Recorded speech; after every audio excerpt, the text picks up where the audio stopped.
আর সামনে যে নিউক্লিয়ার যুদ্ধ হতে যাচ্ছে আল্লাহু আলাম কবে হবে, এবং এটা হইলে যে কি হবে পৃথিবীর অবস্থা আল্লাহই ভালো জানে। এমন নিউক্লিয়ার ওয়েপন্স আছে যেটা আসমানে যদি বিস্ফোরণ ঘটানো হয় তাহলে ওই দেশের সমস্ত ইলেকট্রনিক জিনিসগুলো নষ্ট হয়ে যাবে। বুঝতে পারেন না এই কথা? বোম মারতে হবে না পৃথিবীতে, মাটিতে বোমটা মারতে হবে না, আসমানে বিস্ফোরণ করে দিবে, তাতে আপনার পুরো দেশের যত ইলেকট্রনিক ডিভাইস আছে সব ড্যামেজ। এটা এই যুগ। ওই হিরোশিমা নাগাসাকির কথা মনে আছে? কি হয়েছিল ওখানে বলেন? দুইটা বোম ফেলা হয়েছিল, পারমাণবিক বোমা। কে ফেলেছিল? কে ফেলেছিল? আমেরিকা। আচ্ছা, ওই বোম দুটার নাম কি? হ্যাঁ, এই তো জানেন, লিটল বয় আর ফ্যাটম্যান। ওই দুইটা বোম পড়ে যে কোটি কোটি মানুষ মারা গেল, এখন পর্যন্ত জাপানের মানুষ তার তেজস্ক্রিয়তায় ভোগে। এখনকার পারমাণবিক ওয়েপন্সগুলো তার চেয়ে অনেক অনেক অনেক বেশি শক্তিশালী, হাজার লক্ষ গুণ বেশি শক্তিশালী হতে পারে। রাশিয়ার কাছে এমন সুপারসনিক মিসাইলস আছে, নিউক্লিয়ার মিসাইলস, যেগুলো শব্দের গতিবেগের চাইতেও 10 গুণ বেশি যেতে পারে। শব্দের গতিবেগ কত হার্টস বলো? তোমরা সায়েন্সে পড়ো নাই? তো এই শব্দের গতিবেগের চাইতেও 10 গুণ 20 গুণ বেশি যেতে পারবে কি একটা মিসাইল। মানে মিসাইল আবার আকাশ প্রতিরক্ষা ব্যবস্থা বলে একটা কথা আছে। আকাশ প্রতিরক্ষা ব্যবস্থায় ওই মিসাইলগুলোকে ডিফেন্ড করে দেওয়া যায়, ধ্বংস করে দেওয়া যায় আকাশেই। ওই প্রতিরক্ষা ব্যবস্থাও ধরতে পারবে না কত জোরে মিসাইল যাচ্ছে। এবং সেই রাশিয়াকে উস্কে দিচ্ছে এখন পশ্চিমারা, ফেলো একটা বোম, ইউক্রেনে একটা বোম ফেলো খালি। ও যদি একটা ফেলেই দেয় তখন দেখবেন পশ্চিমারা সবাই মিলে আবার যুদ্ধে নেমে যাবে, পুরো ব্যাসাকার হয়ে যেতে পারে। আল্লাহু আলাম, আল্লাহ ভালো জানেন। তবে এটা সময়ের ব্যাপার মাত্র যে বিশ্বে একটা ভয়ঙ্কর প্রলয়কারী কিছু একটা হতে যাচ্ছে। বলবো যে ভবিষ্যৎবাণী করে বেড়াচ্ছে। ভবিষ্যৎবাণী করি নাই, আপনার বর্তমান সম্পর্কে জ্ঞান নাই বলেই বর্তমানকে আপনার ভবিষ্যৎ মনে হয়। বর্তমান সম্পর্কে আপনি অজ্ঞ বলেই বর্তমানের জ্ঞানটাকে আপনার কাছে ভবিষ্যৎ মনে হচ্ছে। বর্তমান সম্পর্কে জ্ঞান অর্জন করেন, দেখবেন সঠিক বুঝতে পারবেন। রংপুরবাসী কেমন আছেন? আলহামদুলিল্লাহ, আলহামদুলিল্লাহ আলা কুল্লি হাল। বর্তমান বিশ্বের যে অবস্থা, পুরো বিশ্বের প্রায় প্রতিটা রাষ্ট্রই আসন্ন বিপদের সম্মুখীন। এগুলো দেখার জন্য এক চোখ যথেষ্ট না। শুধু কোরআন এবং সুন্নাহ প্রোটেস্ট্যান্ট ভার্সনে পড়ে গেলেই কেউ দেখতে পারবে এমন নয়। এগুলো দেখা এবং বোঝার জন্য আল্লাহর নূর দরকার। কি দরকার? আল্লাহ পাকের নূর দরকার। যার কলবের মধ্যে আল্লাহর নূর আছে তার মধ্যে হিকমা এবং বাসিরা বেশি থাকে। যার মধ্যে কোরআন সুন্নাহর জ্ঞানের পাশাপাশি সমসাময়িক বিষয়গুলোর জ্ঞান আছে, এবং এই সব জ্ঞান অর্জন করার পরে যে ব্যক্তি বিনয়ী অহংকারী নয়, এবং যে ব্যক্তি এই জ্ঞান অনুযায়ী আমল করে এবং এই জ্ঞানটাকে বর্তমান প্রেক্ষাপটের সাথে মেলানোর চেষ্টা করে এবং সেজদায় পড়ে পড়ে আল্লাহর কাছে দোয়া করে, আল্লাহ আমাকে হেদায়েত দান করো, আল্লাহ আমাকে বাসিরা দান করো, আল্লাহ আমাকে দূরদর্শিতা দান করো, ইনশাআল্লাহু তাআলা আল্লাহ পাক তার কলবে তার নূর নাজিল করবে ইনশাআল্লাহ। আল্লাহ রাব্বুল আলামিনের নূর ছাড়া এই বিশ্বকে আপনি বুঝতে পারবেন না, চিনতে পারবেন না। তো প্রেক্ষাপট এখন এমন যেটা মিলে যাচ্ছে সরাসরি আইয়ামে জাহিলিয়াতের সাথে। এই শব্দটা শুনেছেন? আইয়ামে জাহিলিয়াত। আমরা সাধারণত বলি যে নবী সাল্লাল্লাহু আলাইহি ওয়াসাল্লামের নবুয়তের আগের যে যুগটা ছিল ওই যুগটাকে সাধারণত আইয়ামে জাহিলিয়াহ বলা হয়, মানে অন্ধকারাচ্ছন্ন যুগ বলা হয়, তাই তো? কেন বলা হয়? এটা কি ভালো প্রশ্ন না? কি কারণে ওই সমাজের মানুষগুলোকে আমরা জাহেল বলি? জাহেলকে, যে ব্যক্তি জানে না সে যেমন জাহেল, সত্য আসার পরে প্রত্যাখ্যান করে সেও তো জাহেল নাকি?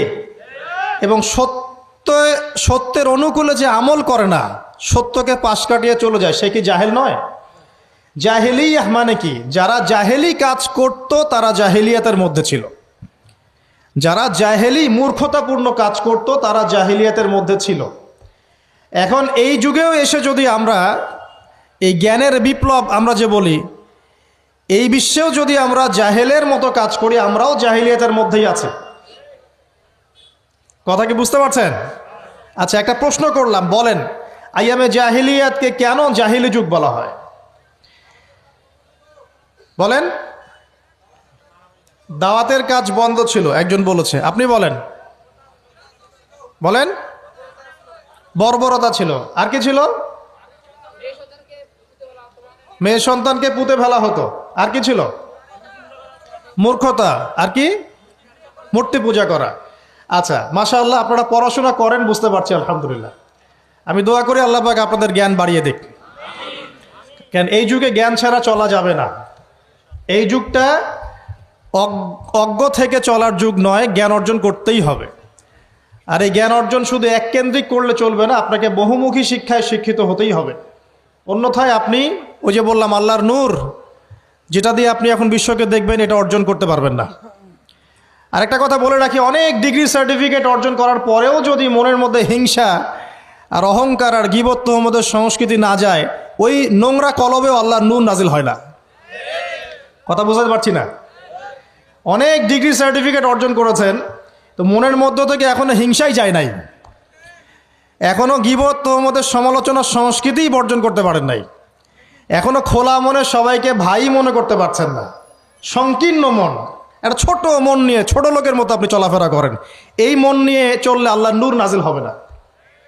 আল্লাহর নূর পেতে হলে মনটা প্রশস্ত হতে হবে, নিরহংকারপূর্ণ হতে হবে, কারো প্রতি হিংসা নাই, কারো প্রতি বিদ্বেষ নাই, কেউ আমার শত্রু না, মুসলিম ভাইরা সবাই আমার ভাই।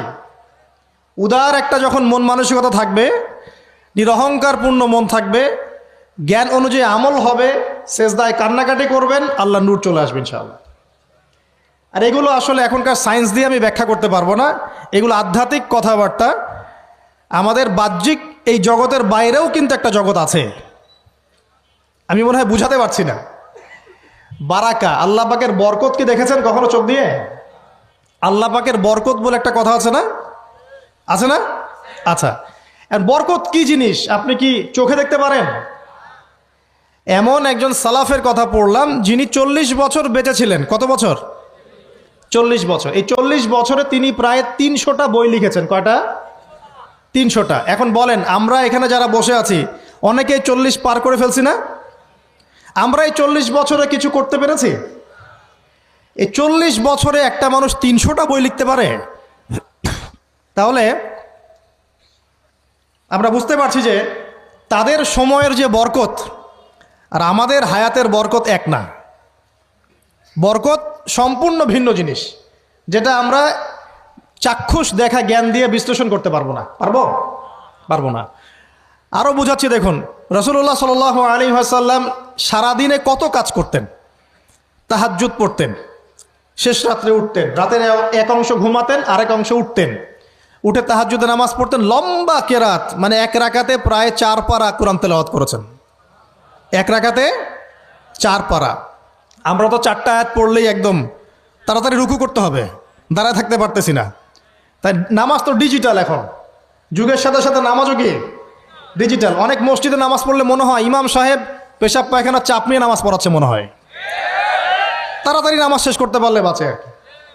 আবার দেখা যায় মাঝে মাঝে যে নামাজ মানুষ পড়াচ্ছে, পড়তেছে না, মানে নামাজ পড়ানোর দায়িত্ব সে পালন করছে, নামাজ নিজে পড়তেছে না। তো এই ডিজিটাল নামাজ না, নবী সাল্লাল্লাহু আলাইহি ওয়াসাল্লাম এক রাকাতে 4 পারা কোরআন তেলাওয়াত করেছেন, প্রায় 4.5 পারা তাহাজ্জুদের নামাজে। তখনই তো গিয়ে পা ফুলবে। এই যে পা ফুলতো, এমনি এমনি পা ফলে? কতক্ষণ দাঁড়ায় থাকলে একটা মানুষের পা ফলে? তো নবী সাল্লাল্লাহু আলাইহি ওয়াসাল্লামের পা ফুলে যেত, পা মোবারক ফুলে যেত। লম্বা সালাত পড়তেন, সালাতের পরে আবার কিছুক্ষণ ডান কাতে শুয়ে থাকতেন সুন্নত পড়ে। বেলাল রাদিয়াল্লাহু আনহু এসে ডাক দিতেন, তিনি গিয়ে মসজিদে নববীতে নামাজ পড়াতেন। ফজরের নামাজও হতো লম্বা, কেরাত হতো লম্বা। নামাজের পরে আবার সাহাবীদের সাথে কথাবার্তা বলতেন, দিনী বিষয়ে মোজাকারা করতেন। তারপরে ইশরাকের নামাজ পড়তেন, চাশতের নামাজ পড়তেন, পরিবারের দেখাশোনা করতেন, দিন প্রচার করতেন, রুজি রুটির ব্যাপার ছিল। এই সারাদিন যে এতগুলো কাজ তিনি করতেন, একদিনে একটা মানুষ এত কাজ করতে পারে? তো নবী সাল্লাল্লাহু আলাইহি ওয়াসাল্লামের জীবনের বরকত আমার জীবনের বরকত কি সমান? তাহলে বলেন, বরকত কি আমি চাক্ষুষ জ্ঞান দিয়ে প্রমাণ করতে পারবো? এরকম অনেক বিষয় আছে ইসলামে যেটা চাক্ষুষ জ্ঞান দিয়ে প্রমাণ করা যায় না। কবরের আযাব দেখেছেন? কেউ কি প্রমাণ করতে পারবে? আপনি কি ফেরেশতাকে দেখেছেন যারা এখন এখানে ঘিরে রেখেছে জায়গাটা? এই জায়গাটা কি ফেরেশতারা ঘিরে রাখে নাই? আল্লাহ রাসূল কি সেই কথা বলেন নাই? কিন্তু আমরা কি প্রমাণ করতে পারবো এখন? আপনি চাক্ষুষ জ্ঞান দিয়ে পারবেন না। কবরের আযাব প্রমাণ করতে পারবেন না। স্বপ্ন মাঝে মাঝে দেখেন, সত্য হয় কি হয় না? মুমিনের স্বপ্ন সত্যি হবে কি হবে না? আখিরুজ জামানে মুমিনের স্বপ্ন বেশি বেশি সত্য হবে। তো সত্য স্বপ্নের কি ব্যাখ্যা দিবেন? কোনো ব্যাখ্যা নাই। আপনি কি জান্নাত জাহান্নাম দেখেছেন? দেখেন নাই। মিজান পুলসিরাত দেখেছেন? রূহ, আপনার শরীরে একটা রূহ আছে, আত্মা, এটা কি দেখেছেন? এখন এই যে বিষয়গুলো দেখা যায় না, আধ্যাত্মিকত্ব, বারাকা, আল্লাহর নূর, কবরের আযাব, পরকাল, ফেরেশতা, জিনজাতি, তো এগুলোকে আমরা তো বাহ্যিক জ্ঞান দিয়ে ব্যাখ্যা করতে পারবো না। পারবো? তাই বলে কি এগুলোর অস্তিত্ব নাই? বলেন, এগুলোর অস্তিত্ব আছে কি নাই? যদি এগুলোর অস্তিত্ব কেউ বিজ্ঞান দিয়ে প্রমাণ করতে চায়, পারবে? যুক্তি দিয়ে প্রমাণ করতে চাইলে পারবে? কোনো দর্শন দিয়ে প্রমাণ করতে চাইলে পারবে? পারবে না। তাহলে এখানে একটা বিষয় হচ্ছে, আল্লাহর পক্ষ থেকে যা নাজিল হয়েছে চোখ বন্ধ করে বিশ্বাস করতে হবে। এখন এই চোখ বন্ধ করে বিশ্বাস করলে পরে মানুষ আপনাকে বলবে ধর্মান্ধ। কি বলবে? এবং ইসলামের এই মৌলিক বিষয়গুলোকে যদি আপনি চোখ বন্ধ করে মেনে চলেন, এখনকার বিশ্বের মানুষ আপনাকে বলবে আপনি মৌলবাদী। এখন আপনি বলেন, ইসলামের মৌলিক বিষয়গুলোকে মেনে না চললে কি কেউ মুসলিম হতে পারবে কি না? পারবে? তাহলে পরিপূর্ণ মুসলিম হতে হলে আমাকে মৌলবাদী হতে হচ্ছে কি না? আমি এটা দিয়ে কি বুঝাচ্ছি? বুঝাচ্ছি আল্লাহ পাকের নাজিল করা প্রতিটা বিষয়কে চোখ বন্ধ করে মানতে হবে। কিছু বিষয় আমার বুঝে আসবে, কিছু বিষয় আমার বুঝে নাও আসতে পারে। এখন যতগুলো বিষয় বললাম, একটাও কি ব্যাখ্যা করতে পারবেন? কিন্তু এগুলো আপনাকে মানতেই হচ্ছে, কারণ আপনি মুসলিম। আল্লাহ বলেছেন, রাসূল বলেছেন, আমি মেনেছি। এখন আমার জ্ঞান কি আল্লাহ এবং তার রাসূলের জ্ঞানের চেয়ে বেশি না কম? এই পুরো মহাবিশ্ব যিনি পরিচালনা করছেন তার জ্ঞান বেশি না আমার জ্ঞান বেশি? এই পুরো মহাবিশ্বের শত কোটি গ্যালাক্সি আছে, এক একটা গ্যালাক্সিতে হাজার হাজার সৌরজগৎ আছে। এরকম শত সহস্র গ্যালাক্সি নিয়ে একটা আসমান গঠিত হয়। এরকম 7টা মহাদেশ আছে, সাতটা মহাবিশ্ব আছে।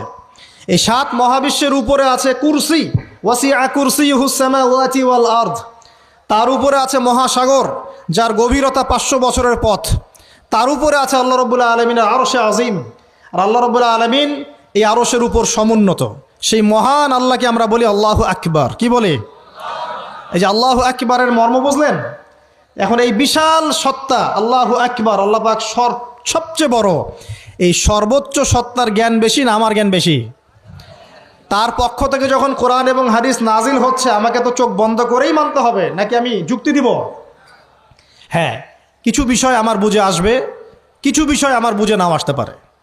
কিছু বিষয় আমি সায়েন্স দিয়ে প্রমাণ করতে পারবো, কিছু নাও পারতে পারি। কিছু আমি দর্শন দিয়ে প্রমাণ করতে পারবো, কিছু নাও পারতে পারি। যেগুলো পারছি না সেগুলো আমার বা আমাদের জ্ঞানের সীমাবদ্ধতা। কথা কি বুঝতে পারছেন? এটা আল্লাহ পাকের জ্ঞানের বা আল্লাহ পাকের ওহির কোনো ত্রুটি নয়। আল্লাহর ওহির কোনো ত্রুটি আছে? এটা আমার জ্ঞানের সীমাবদ্ধতা। আসেন সামনে যাই। যে কথাটা বলতে গিয়ে এদিকে আসলাম, দেখুন এমন অনেক বিষয় আছে যেগুলো আমরা খালি চোখে ব্যাখ্যা করতে পারবো না। আমরা যে যুগটাকে আইয়ামে জাহিলিয়াত বলছি, ওই যুগটাতে যে সমস্যাগুলো ছিল, যে পাপগুলো ছিল, সেগুলো এখনকার বিশ্বে আরও অনেক উঁচু লেভেলে বিরাজ করছে। যেমন এই যে আপনারা বললেন, একটা পাপ ছিল শিরক। সরাসরি মূর্তি পূজা বলছি না, আমরা বলছি কি শিরকের পাপ ছিল। ওই আইয়ামে জাহিলিয়াতের মানুষগুলো শিরকের পাপে নিমজ্জিত ছিল।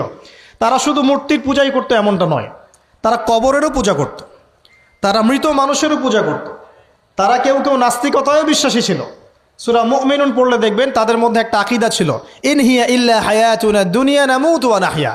কাফেররা বলতো যে আমরা এই পৃথিবীতে জন্মেছি, এখানেই আমরা জন্মাবো, এখানেই মারা যাব, ওয়া মা নাহনু বিমাবউসিন, আমাদেরকে পুনরুত্থিত করা হবে না। এই পরকালের কনসেপ্টে তারা বিশ্বাস করতো না। তো এরকমও লোক ছিল। শুধু যে লাত, ওজ্জা, হবল, মানাত এগুলোর পূজা করতো তাই নয় বিষয়টা। এখানে কবর পূজাও ছিল, এখানে আপনার মৃত মানুষের পূজাও ছিল, এখানে গাছপালা, চন্দ্র, সূর্য, নক্ষত্রের পূজাও ছিল, আবার নাস্তিকতাও ছিল। এক কথায় আইয়ামে জাহিলিয়াতের সবচেয়ে বড় পাপ ছিল শিরক। কথা কি বুঝতে পারছেন ভাই? আচ্ছা, না বুঝলে বলবেন, শেষে গিয়ে প্রশ্ন করবেন ইনশাল্লাহ, সমস্যা নাই। তাহলে প্রথম যে পাপটার কথা বললাম সেটা কি? শিরক। এখন একটু এই 1400 বছর পরে চলে আসেন, চলে এসে দেখেন এখনকার সমাজের দিকে তাকান, এখনকার মুসলিম রাষ্ট্রগুলোর দিকে তাকান, আর পুরো বিশ্বের দিকে তাকান। সবচেয়ে বড় সমস্যাটা কি বলেন? সবচেয়ে বড় সমস্যা কি শিরক নয়? আচ্ছা, মুসলিমরা কি এখন অনেকেই কবর পূজা করে না? মুসলিমদের মধ্যে অনেকেই দেখবেন যে মৃত মানুষের কাছে চাচ্ছে না, মৃত মানুষের কাছে সন্তান প্রার্থনা করে না, ওই যে ওখানে গিয়ে নজর মান্নত করছে না যে মৃত মানুষকে সন্তুষ্ট করলে আমার ভালো হবে, না হলে আমার কোনো ক্ষতি হয়ে যাবে, এটা মানুষ করছে না। মুসলিমদের মধ্যে বহু মানুষ আল্লাহর হালালকে হারাম করছে না, আল্লাহর হারামকে হালাল করে নিচ্ছে না, এটাও কিন্তু শিরক। আপনি কি জানেন যে আল্লাহর হালালকে হারাম করলে শিরক হয়? আল্লাহর হারামকে হালাল করলে শিরক হয়। সুদ হালাল না হারাম? না, সুদ তো ফরজ। সুদ হালাল না হারাম? সুদ তো এখনকার বিশ্বে ফরজ। সুদ ছাড়া এই বিশ্ব চলবে না। আপনি ঠিক বলছেন, কিন্তু সুদ ছাড়া এই বিশ্ব চলে না। যে কোনো কিছু করতে গেলে সুদ লাগবে। তো এখন যে সবাই এটাকে হালাল করে নিচ্ছে, এটা কি হচ্ছে? আল্লাহর হারামকে মানুষ হালাল করছে না।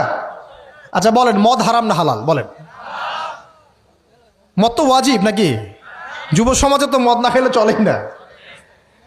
মদ খায় না এমন যুব সমাজের সংখ্যা বেশি, না খায় তার সংখ্যা বেশি?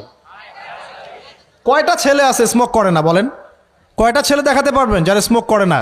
এখানে কারা কারা স্মোক করেন না? মাশাআল্লাহ, আলহামদুলিল্লাহ, মাশাআল্লাহ। হাত নামান, হাত নামান, হাত নামান।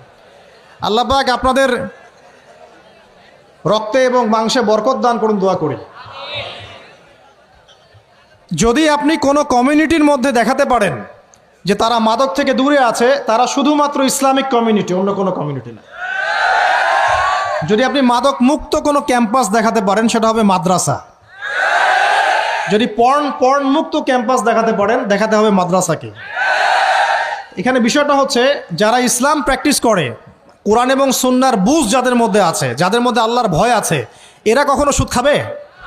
এরা কি মদ খাইতে পারবে? পারবে না। ইনশাআল্লাহ আপনারা কি জেনা করতে পারবেন? আল্লাহ পাক আপনাদেরকে ঈমান আমলের উপর অটুট রাখুন, আমিন। যে কথাটা বলছি, কেউ যদি আল্লাহর হালালকে হারাম করে নেয়, আর কেউ যদি আল্লাহর হারামকে হালাল করে ফেলে, এটাকে কিন্তু শিরক বলা হয়। এই বিশ্বে কি এই সমস্যা নাই? বুঝেন না, এই সমস্যা আছে কি নাই? আছে। সামনে আগান। এই বিশ্বের শিক্ষা ক্ষেত্রগুলো দেখবেন, এই শিক্ষা ক্ষেত্রগুলোর মধ্যে নাস্তিকতার শিক্ষা বাড়ছে না কমছে? বাড়ছে। এই বিশ্বের অর্থনীতি দেখবেন, অর্থনীতির মধ্যে শিরক বাড়ছে না কমছে? এখানে আপনাকে সুদ নিতে হচ্ছে, এখানে আপনাকে আল্লাহর নাজিলকৃত ইকোনমি বাদ দিয়ে পশ্চিমাদের নাজিলকৃত ইকোনমি বহন করতে হচ্ছে। এটাও এক প্রকার কুফরি। আরও সমস্যা আছে। এই বিশ্বের ওয়ার্ল্ড অ্যাফেয়ার্সের দিকে তাকাবেন, দেখবেন বিশ্বের কয়টা জায়গা আপনি আমাকে দেখাতে পারবেন যেখানে মুসলিমদের মধ্যেও আল্লাহ রাব্বুল আলামিনের নাজিলকৃত বিধান দিয়ে বিচার ফয়সালা হচ্ছে? কয়টা দেখাতে পারবেন? তো যেখানে আছে খুব স্বল্প পরিসরে। পুরো বিশ্বের অবস্থা আজকে এমন। পর্নোগ্রাফি হালাল না হারাম? পশ্চিমা সংস্কৃতির মধ্য দিয়ে এটা সারা বিশ্বে ছড়িয়ে দেওয়া হয়েছে। মানুষ এখন এটাকে available part of our life এটা মনে করছে, common part of our life. পর্দা হালাল না হারাম? বলেন, পর্দা না করাটা হারাম না হালাল? আচ্ছা, এখন দেখেন, মিডিয়া বলেন, প্রিন্ট মিডিয়া বলেন, ইলেকট্রনিক মিডিয়া বলেন, বিভিন্ন প্রযুক্তিগত উন্নয়নের মধ্য দিয়ে নগ্নতাকে প্রমোট করা হচ্ছে কি হচ্ছে না? বলেন, হচ্ছে কি হচ্ছে না? এখন কি কাপড় খোলার দিকে মানুষ বেশি আগ্রহী না পরার দিকে? দেখবেন ইসলামের বুঝ যাদের মধ্যে নাই, এরা কাপড় খুলতে যাচ্ছে এখন।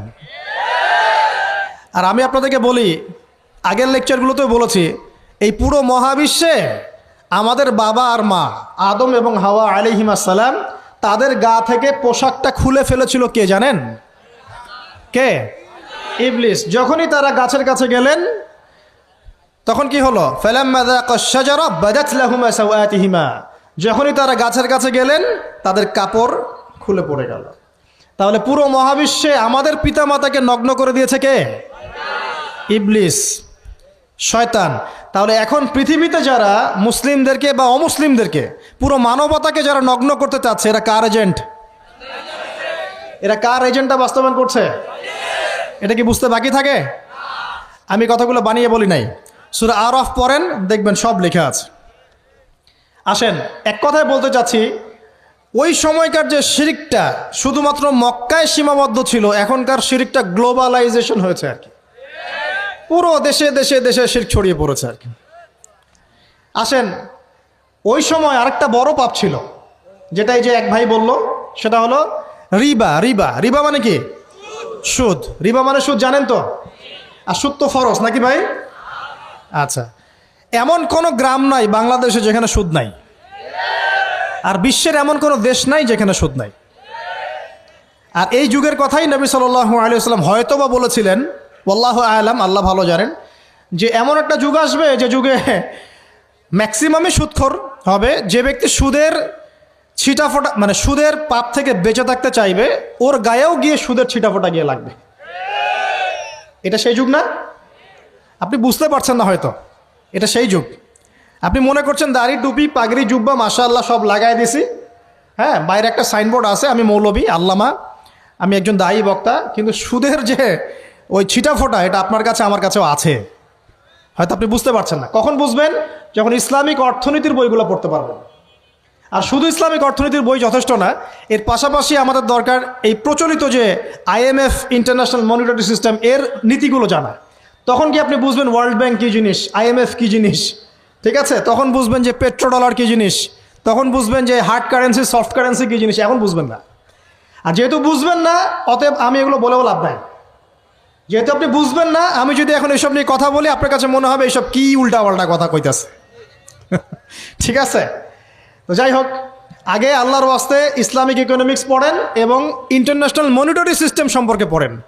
প্রত্যেক স্টেটের প্রধান যারা আছেন তারা জানেন যে ওয়ার্ল্ড ব্যাংক কী জিনিস, তারা জানে IMF কী জিনিস। ঋণের এমনি এমনি কোনো কান্ট্রিকে তারা ঋণ দিবে না, একটা বিশাল বড় সুদের জালে ওদেরকে ফেলবে, তারপর জনগণের রক্ত চুষে সুদ শোধ করতে হবে। আর যারা পারবে না, ওরা যে শ্রীলঙ্কার মতো দেউলিয়া হয়ে যাবে। ও কেন দেউলিয়া হয়ে গেছে? বিকজ ও ঋণ শোধ করতে পারছে না, বাস দেউলিয়া। তো যাই হোক, পড়াশোনা করেন। আমি একজন স্কলারের নাম বলে দেই, এক লেকচারে তো সব বলে দেওয়া সম্ভব না। সম্ভব? আমি রাস্তা দেখাচ্ছি আপনাদেরকে। আপনারা আল্লামা তকি উসমানীর বইগুলো পড়েন, নাম শুনেছেন? আচ্ছা, নাকি এখন বলবেন যে উনি তো হানাফি মাযহাবের, আমি তো আহলে হাদিস পড়বো না, এটা বলবেন নাকি? আল্লামা তকি উসমানী এই বিশ্বের সবচেয়ে বড় আলেমদের একজন। আল্লামা তকি উসমানী এই বিশ্বের সবচেয়ে রিনাউন্ড আলেমদের একজন। তার ইসলামিক অর্থনীতির যে পুরো সিরিজ আছে, আল্লাহর ওয়াস্তে বাসায় কিনে একবার পড়ে দেখেন অর্থনীতি কী জিনিস, আপনি কিসের উপর দাঁড়িয়ে আছেন। পড়া যাবে না ইনশাল্লাহ? আপনি তাকে ভালো যদি নাও বাসেন, তাও পড়ে দেখেন।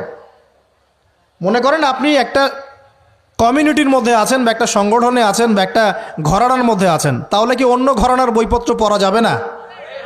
হারাম হয়ে গেছে নাকি? এই যে সংকীর্ণ মানসিকতা থাকলে ভাই হেদায়েত পাওয়া যাবে না। আর আপনি যে মনে করছেন আমি একদম হকের উপর আছি, আপনি সঠিক পথে আছেন ঠিকই, তবে এটা সঠিক ভুল পথ। কথা বুঝতে পারছেন না? আপনি মনে করছেন যে আমি একদম চূড়ান্ত সঠিক বিষয়ের উপর আছি। হ্যাঁ, আপনি সঠিক বিষয়ের উপর আছেন ঠিকই, বাট আপনি সহি একটা ভুল পথে আছেন। এটা বুঝবেন পরে, যখন জ্ঞানের পরিধি বাড়তে থাকবে, তখন বুঝবেন যে সহি পথ কোনটা, সহি ভুল পথ কোনটা। মুসলিমদের মধ্যে ফাটল সৃষ্টি করে জান্নাতে যাওয়া যায় না? যায়? পুরো মুসলিমরা একটা উম্মাহ, এবং যারাই মুসলিম উম্মার মধ্যে ফাটল সৃষ্টি করতে চায়, এরা উম্মার বন্ধু নয়, শত্রু। মুসলিম উম্মার মধ্যে কোনো ফাটল সৃষ্টি করবেন না। সবার মাঝখানেই হৃদ্যতা, ভালোবাসার বন্ধন থাকবে। যদি বিভিন্ন ধর্মের মানুষ একসাথে বসবাস করতে পারে একটা দেশে, তাহলে বিভিন্ন তরিকা এবং মাযহাবের মানুষও একসাথে থাকতে পারবে একটা দেশে ইনশাআল্লাহ। আমরা আমাদের মাঝে ইখতিলাফি বিষয় থাকতে পারে, কিন্তু দিন শেষে আমরা সবাই মুসলিম ইনশাআল্লাহ। দিন শেষে ইসলামের জন্য দাঁড়াতে হলে দল, মত, মাযহাব, তরিকা নির্বিশেষে সবাই একসাথে দাঁড়াবে ইনশাআল্লাহ। আল্লাহ পাক আমাদের হৃদয়টাকে প্রশস্ত করুন, আমিন। জাহেলিয়াতে 2 নম্বর সমস্যা ছিল রিবা। এই রিবা সম্পর্কে আগে বলি যে এখন আল্লাহ পাক কি বলেছেন? আল্লাহ পাক বলছেন যে ইয়ামহাকুল্লাহুর রিবা ওয়া ইউরবিস সাদাকাত। আপনি যদি দান সদকা করেন, যাকাত দেন, যাকাত ভিত্তিক অর্থনীতি চালু করেন, আল্লাহ পাক আপনার সম্পদকে বাড়িয়ে দিবেন ইনশাআল্লাহ। আর আপনি যদি রিবার মধ্যে যান, আল্লাহর বক্তব্য হচ্ছে, এটা আমার কথা না, আল্লাহ পাক বলছেন আপনার সম্পদ সংকুচিত হয়ে আসবে। এখন আপনার ডিসিশন, আপনি কি করতে চান করতে পারেন, আমাদের কিচ্ছু বলার নাই। লাকুম দীনুকুম ওয়ালিয়া দিন, আপনার বুঝ আপনার, আপনার দিন আপনার, আমার দিন আমার। আল্লাহ বলছেন ফাযাক্কির ইন্নামা আনতা মুযাক্কির, উপদেশ দাও তুমি, তুমি উপদেশ দাতা। লাস্তা আলাইহিম বিমুসাইতির, কারো প্রতি তুমি দারোগা নও। আল্লাহ বলছেন আপনি সুদে থাকলে সম্পদ সংকুচিত হবে, যদি ছেড়ে দেন, যাকাত দেন, ব্যবসা ভিত্তিক ইকোনমি চালান, আপনার সম্পদ বাড়বে ইনশাআল্লাহ। কি করবেন, ডিসিশন কার? আপনার। আল্লাহ পাক বলছেন ইয়া আইয়ুহাল্লাযীনা আমানু, হে মুমিনগণ, ইত্তাকুল্লাহ। শোনেন ভাই, আল্লাহ বলছেন ইত্তাকুল্লাহ, তোমরা আল্লাহকে ভয় করো। ওয়া যারু মা বাকিয়া মিনার রিবা, সুদের অবশিষ্ট সব অংশ ছেড়ে দাও, সুদের অবশিষ্ট সব টাকা ছেড়ে দাও। ওয়া ইল্লা ইন কুনতুম মুমিনিন, যদি প্রকৃতপক্ষেই তোমরা মুমিন হয়ে থাকো তাহলে ছেড়ে দাও।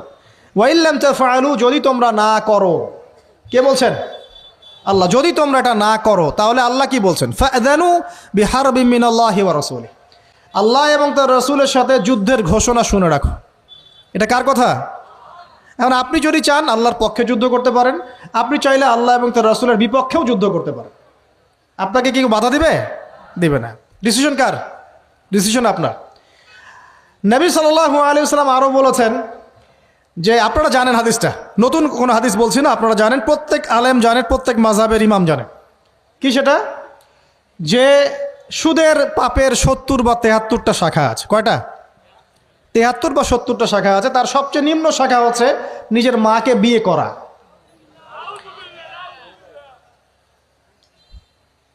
দেখলেন আমাদের অন্তরে কি কথাটা আঘাত করলো?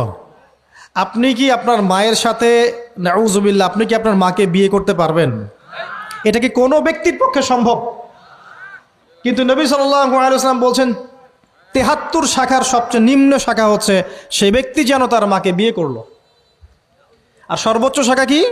ওই যে আল্লাহ এবং তার রাসূলের সাথে কি করা? যুদ্ধ করা। আরেকটা হাদিস আছে, নবী সাল্লাল্লাহু আলাইহি ওয়াসাল্লাম বলেছেন যে 4 শ্রেণীর মানুষ আছে, এদেরকে আমি সমানভাবে অভিশাপ দিলাম। কয় শ্রেণী? 4 শ্রেণী। জাস্ট শুনে রাখেন হাদিসগুলা। আমি জানি এই বিশ্বে আপনি এই হাদিসগুলোর উপর ইমপ্লিমেন্টেশনও যেতে পারবেন না, এটা আমি বুঝি, কিন্তু আকীদা ঠিক থাকতে কি কোনো সমস্যা আছে? একটা মানুষ পাপ করে, জেনে করে যে হ্যাঁ আমি জানি এই কাজটা খারাপ, ঠিক আছে। আর একটা মানুষ মনে করে না এটা করলেও হয়, না করলেও হয়, কোনো সমস্যা নেই। আরেকটা মানুষ মনে করে যে না আমি একটা ডাহা পাপ করছি, এটা থেকে বেঁচে থাকা আমার উচিত ছিল কিন্তু আমি পারছি না, যে আমি মানি না এসব বিধান টিধান, যা ভালো মনে হবে দুনিয়ার জন্য করব। এরা কি সবাই সমান? একজন মানুষ যে জানে যে এটা খারাপ কাজ কিন্তু বাধ্য হয়ে সে করতে হচ্ছে, সে ব্যক্তি তো ওর চেয়ে কিছুটা হলেও উত্তম নাকি যে ব্যক্তি দেধারসে পাপ করছে? আচ্ছা, ওই যে এক ছেলে বলেছিল আমাদেরকে মেসেজ করে যে আমি একটা মেয়েকে খুব ভালোবাসি হুজুর, তাকে বিয়ে করতে চাই, এখন ওই মেয়ের বাসার লোকজন রাজি হচ্ছে না। তো এই ছেলের মধ্যে কি চেতনাটা কি? সে প্রেম করছে ঠিকই, হারাম অ্যাফেয়ার্সে আছে ঠিকই, কিন্তু সে তাকে বিয়ে করতে চায়, ওটা হালাল করতে চায়। আর এক ছেলে মেসেজ করছে, সে বলছে যে আমি এরকম জেনায় লিপ্ত ছিলাম, এখন আমি কি করব? আমি কি ওগুলো ছেড়ে দিয়ে ফিরে আসব, নাকি আমি ওই মেয়ের সাথেই জেনা অব্যাহত রাখবো? কি এই দুই ব্যক্তি কি সমান? সমান না। এটাই বোঝাচ্ছি আপনাদেরকে। দেখুন 4 শ্রেণী মানুষের কথা নবীজি বলেছেন। এক শ্রেণী হচ্ছে সেই ব্যক্তি যে নিজে সুদ খায়। কারা কারা খাই? এবার হাত উঠান, কারা কারা খান? আলহামদুলিল্লাহ। দ্বিতীয় শ্রেণী যারা খায় না কিন্তু মানুষকে দেয়। এবার দেন কারা কারা? আচ্ছা। 3 নাম্বার, খায়ও না দেয়ও না, খায়ও না দেয়ও না, সাক্ষী থাকে। সাক্ষী আছেন কারা কারা? সাক্ষী অনেক জনে আছে। আচ্ছা, মাশাআল্লাহ, লা ইলাহা ইল্লাল্লাহ। 4 নাম্বার, খায়ও না দেয়ও না, সাক্ষীও থাকে না, লিখে রাখে। এবার লেখেন কারা কারা? এইবার তো মুশকিল। এখানে তো অনেক বিসিএস ক্যাডার আছেন মনে হয়, এবং অনেক এমন এমন সেকশনে জব করছেন যেখানে লিখতে হচ্ছে নাকি। তো এই 4 শ্রেণীর মানুষকে নবী সাল্লাল্লাহু আলাইহি ওয়াসাল্লাম কি করেছেন ভাই, আমি শোনাই আপনাকে খালি। আল্লাহ নবী বলেছেন যে আমি 4 শ্রেণীর মানুষকে সমানভাবে অভিশাপ দিয়ে গেলাম, এতটুকু বলেছেন। এবার আপনি যদি মনে করেন যে নবী সাল্লাল্লাহু আলাইহি ওয়াসাল্লামের অভিশাপ কাঁধে নিয়ে আমার আমলগুলো কবুল হচ্ছে, বা আমি কবরের অ্যান্সার দিতে পারবো, প্রশ্নোত্তর, আমি এই মিজানের দাড়ি পাল্লা, আমার নেকির পাল্লা ভারী হবে, বা আমি রাসূল সাল্লাল্লাহু আলাইহি ওয়াসাল্লামের সুপারিশ পাবো,